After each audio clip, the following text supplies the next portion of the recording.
Once all the elephants are located and safely positioned, the ground crew can move in.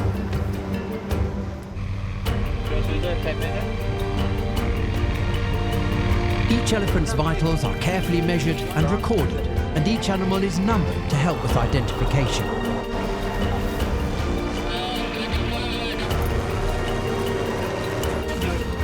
You're gonna be in business soon, guys. And then do the car last. Okay.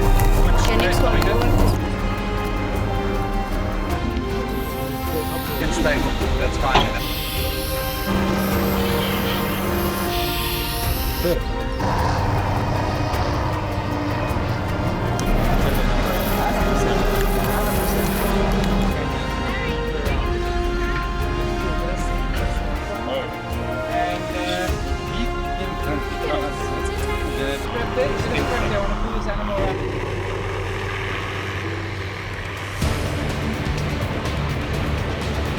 Under normal conditions, there is no animal large or strong enough to pose a threat to these elephants.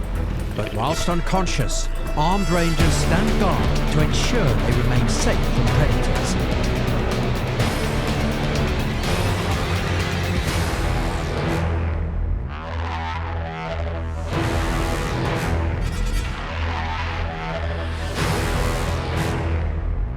The rangers managed to avoid conflict this time.